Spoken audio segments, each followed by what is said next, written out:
Hello and welcome to the Michael Mama Show, Ancient Secrets Revealed. Coming to you from Mount Selma, home of the Sri Sameshwara Temple in the mountains of western North Carolina. You got a lot of background noise there, Scotty. That's better. Okay, can you still hear me, Scotty? Yeah, I can. Okay, good. All right, so I'm planning on doing some more podcasts, more specifically about different aspects of the Veda and the Vedic literature. I did several on the Brahma Sutras, and I did podcasts or two on the Upanishads, Shiva Sutras, and then the structure of the Veda, Sanskrit language, where that comes from, the vowels, the consonants, all like that. So I'm along those lines. I think I'm going to do something on some aspects of the Upangas. We'll see. But nevertheless, that'll be coming. Today, this is an interesting podcast. I wanted, and I actually got inspired, funnily enough, because I heard a quote of Descartes. I don't know how accurate it was, but it could have been just a paraphrasing. But he talked about how important it is to wipe the slate clean. And who knows what he really meant by that. It certainly had to do with beliefs and convictions and things like that. But, we've talked about the chit, the storehouse of impressions, the subconscious mind, and that's really what dictates to our conscious mind what to think and how to feel about things. So we think we're, fathoming life on the level of our conscious awareness, whereas really it's our subconscious and the whatever childhood wounds or who knows what karma really is the thing that dictates how we feel about things, how we respond to things. So I wonder if that's what he's talking about. And to some degree it was for sure, wiping the slate clean, getting past all that programming and conditioning and preconceived notions. But we take it a step deeper, I think, than what he was referring to, because we talk about how there's that unbounded nature of existence, that source of all the infinite coherence and harmony that's foundational to the manifestation, creation, and maintenance of existence. And, that's really physics of the whole thing. But see, physics, even the word physical is in there, and really the source of the physical universe is beyond physicality. So is it right to call it physics? Well, I'm using the word. And so then it brings us this interesting point about wiping the slate clean, because we can wipe the slate clean as individuals, by cleaning our own consciousness. We've talked about global consciousness, world consciousness, the fishbowl and cleaning the fishbowl. In a sense, that's wiping the slate clean on another level. And then there's the cosmic level that we've talked about. There are the yugas, and then the Mahayuga is the group of sequential yugas for a particular period of manifestation, which lasts a long time. And that's called a Mahayuga. And then in time, all of relativity then just dissolves. And I've talked about how that works, all the galaxies throughout space kind of like goes into the unmanifest, or melts away, dissolves away. And to give you a little feeling for that, I even talked about how, they talk about how a lot of earth spirits, if you will, just to give an example, maybe leprechauns. I mean, there was a period of time, we would say then, that these earth spirits existed on a physical level, but they became more and more subtle, more and more refined, and now they no longer exist in the physical. Somebody could say, oh no, they're hiding somewhere in a mountain. Well, that's not my point. The point is that things do move even from the physical to cellular levels, and they no longer exist there, even though they did at one time. And in the dissolution of the universe, everything kind of melts away like that, just slowly dissolves away. So it's not like an Armageddon in that sense. It's like a big explosion or anything. It's kind of just a subtle melting away that you're in the large sense goes unnoticed. Because as far as, to use the leprechaun analogy again, as far as they're concerned, they're still doing fine. Just not on the physical level, you see. Hope that gives a feeling for it. And so this cycle, you see, of Armageddon or of the dissolution, be it on a global level or a cosmic level or an individual level, it's just like the sun rises and sets. It will happen. It's inevitable. But the nature of the transition can vary greatly. With respect to the world, it could be a phase transition into the Age of Enlightenment, the Sat Yuga, which we're headed that way. It could happen just seamlessly and smoothly and go unnoticed, or it could happen through an Armageddon, and everything just gets blown up and we start over. But in that process, you see it's a wiping the slate clean. Okay, does that make sense, Scott? Absolutely. Yeah. All right. So that's the idea there. But now we can go into it more deeply. And the idea there is what happens to individuals. You see, the seed form of an individual is called the Atma. And the Atma is like, it's at the junction of the relative and the absolute, but it's actually seated in the absolute. And every individual has an Atma. There are an infinite number of different Atmas. And this is something you might find interesting, I guess, is they're eternal. They even talk about the eternal soul, I think, don't they, in Christianity? And so you are eternal. And it's just the structure of existence, the nature of existence, you see? But now it gets really interesting, especially if, I'll kind of touch into what I said about the Brahma Sutras some time ago.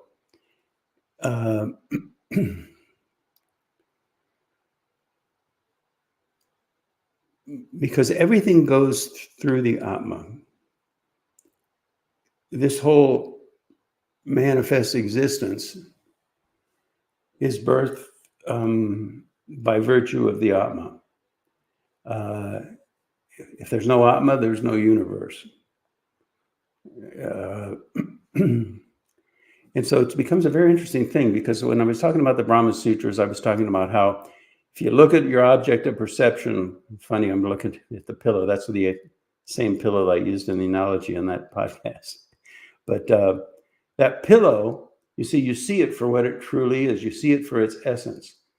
So that pillow is one with God, one with the absolute. Everything is.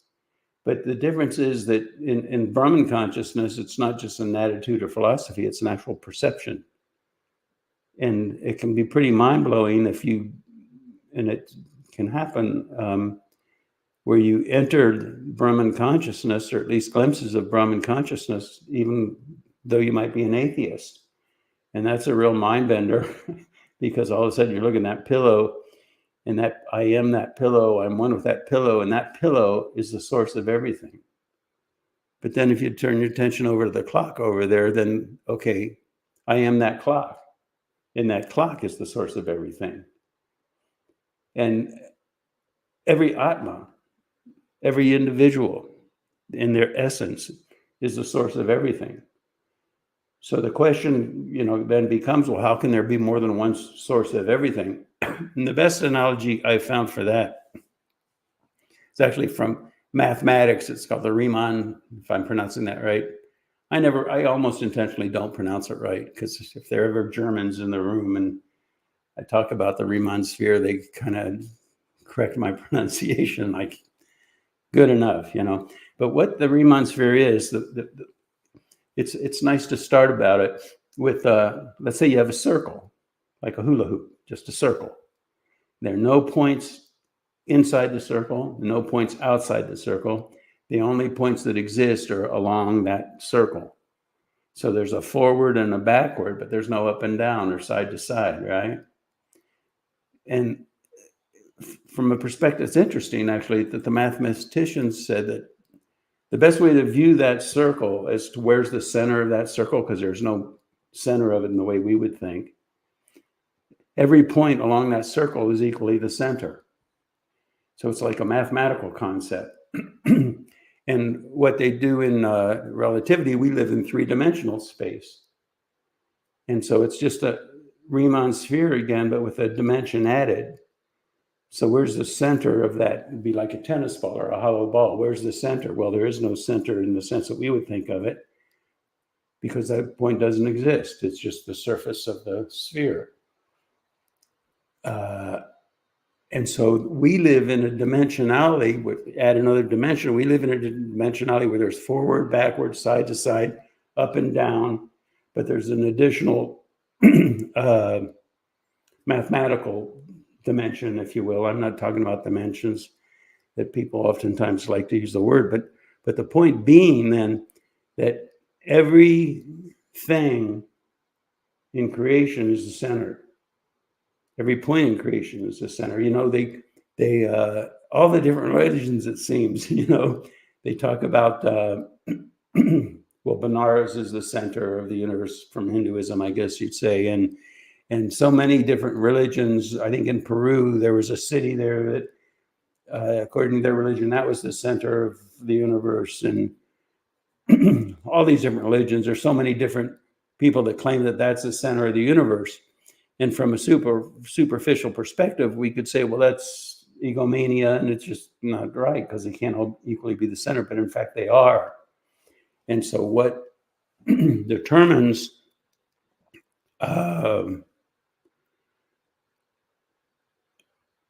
what center a person associates with is it's really based on their worldview. And it's valid. They're all equally valid, even though on the surface they appear to be contradictory.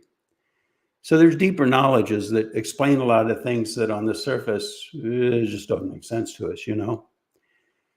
So now,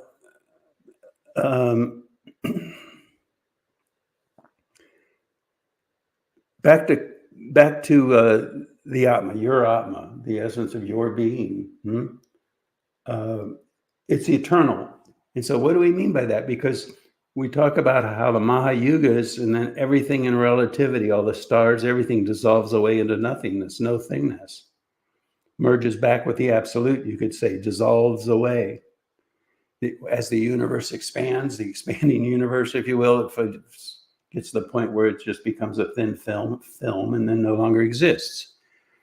But yet the Atma remains. And so the question might then become, well, okay, in the next Mahayuga, the Atma reemerge into relativity. And what determines then, if there's no relativity, what determines when a new relativity is born, how an individual emerges into that relativity? Who are you in that next incarnation? Can a great saint emerge back as a unevolved being, for example? and the thing about that is there's still, even when the universes are dissolved, when the universe is dissolved, on the most subtle level of existence, there's still some little shred of relativity. And within that relativity is the karma that determines who and what it is you are when the next Mahayuga emerges. Now, there's this phrase from Brahma Sutras, Aham Brahmasmi, I am Brahman, I am the totality. And that's an interesting phrase too, because, and just, you know, when you look at that clock, okay, that clock is the absolute. That clock is Brahman. When you look at that pillow is Brahman. But when you consider yourself, it becomes kind of interesting, because you can look at the self, you know, on different levels. There's a personality level, And there's the deeper level. In fact, there's the level where it's just consciousness.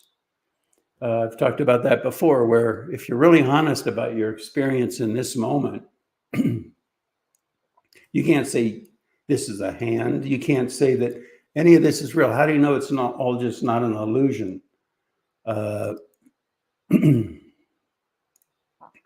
You can't really. But what can you say? You know, Descartes again tried to say, I think, therefore I am.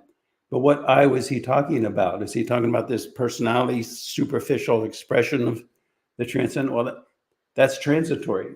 So I think, therefore I am. In that regard, it's just not valid. So this is back in high school, and when I was thinking about this, and I said, I think, therefore consciousness is. You can refute what you're conscious of. It can all be an illusion, all be Maya. But the consciousness is irrefutable. And interestingly enough, that turns out to be the nature of existence. This is all born out of consciousness. Like Swami Muktananda said, it's all over the Vedic literature. Consciousness is eternal. It's also beautiful, you know. And so when you think aham brahmasmi, just like, you know, the chunk of flesh is the absolute, that clock is the absolute, but really experientially, what it feels like is my consciousness. That's who and what I am. Consciousness is the source of all of this. Consciousness is Atma. And so without that, the universe doesn't exist. So hopefully that all starts to make a little more sense for everybody.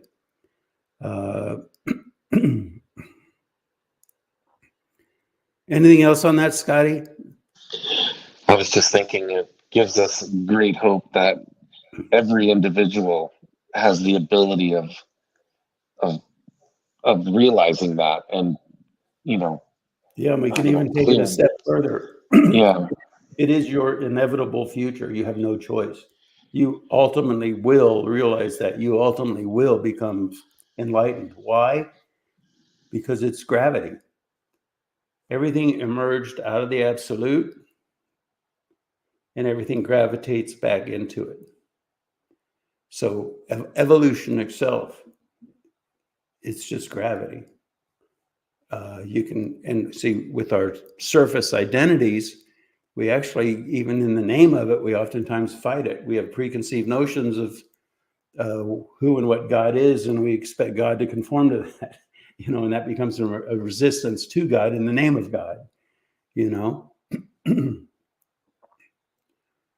But ultimately, we do all fully awaken to the true nature of God, the true nature of divinity, and we realize that we are one with that. Everything is one with that. And in a very real and literal sense, that clock is the source of the whole universe. It's the center of the universe. Everything was born out of that clock. It can sound really far out, but you see, that's the thing too, is we are so identified really with our perspective that if you even start to talk about the true nature of existence, unless a person is experiencing that or having some reason to understand that or to even accept that, it just becomes another concept, you know, which is the real value of the Vedic literature and the cognitions. And also, you see, we don't take it on faith. I remember I was giving a lecture once, and some people, they were talking about children, and, you know, well, can't we just tell their children to have faith? And I said, no. I said, faith, inherent in the word faith, the way I hear the word, and other people don't, and that's fine. But the way I hear the word faith, it's almost like blind faith. You don't know, and so you're just going to have faith. So it dictates a certain level of oblivion. But I don't really think it makes sense to say you have faith in the idea that 2 + 2 = 4? Well, you know it, you know? And if you get deeper and deeper into mathematics, your professors, they teach something. At first, it doesn't make sense, but the more you explore it, it's like, oh, yeah, okay, yeah, oh, wow, calculus, that's great stuff. I get it now. And it keeps going like that to the point where you start to understand that there's a knowledge there that maybe you don't fully know. Maybe you haven't had abstract algebra yet, but you start to understand and believe that there's truth to it, only because you've had so much experience in the field of mathematics that you realize there's a certain constancy to it. It's something you can hang your hat on. And like that, that's the beauty of if you take the time and I'm helping you with that in these podcasts. You study the Veda, you study Vedic literature on deeper and deeper and deeper levels, and you get to the point where you say, you know what, this is truth. This is real. This is correct. This explains everything. And again, what's the definition of truth? Something that's consistent throughout all of life and existence. It explains everything.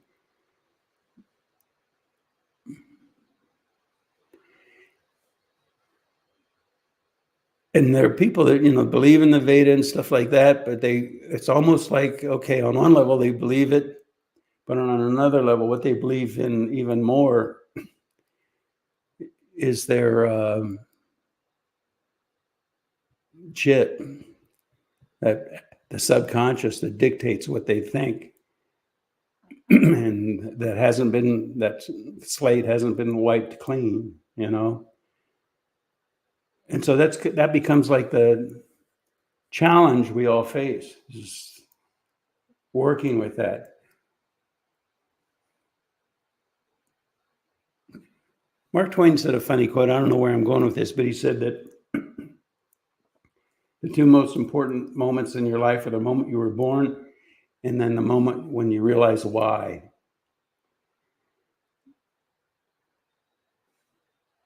And that notion of why is really interesting, because I think really, if you really take a look at it and you really get to the why in one form or another, it connects to an awakening to the transcendental value.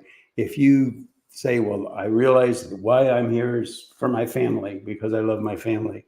Well, what is love? Love is really seeing that absolute value, that divinity within another person, other people, your family, or even the world or humanity, And so it becomes a dedication to that. Anyway, that's pretty much everything that I was hoping to cover in this podcast. So unless there's something more, Scotty, we'll just close. No, that's good. Okay, everybody. Thank you so much for listening, and look forward to talking to you again next week.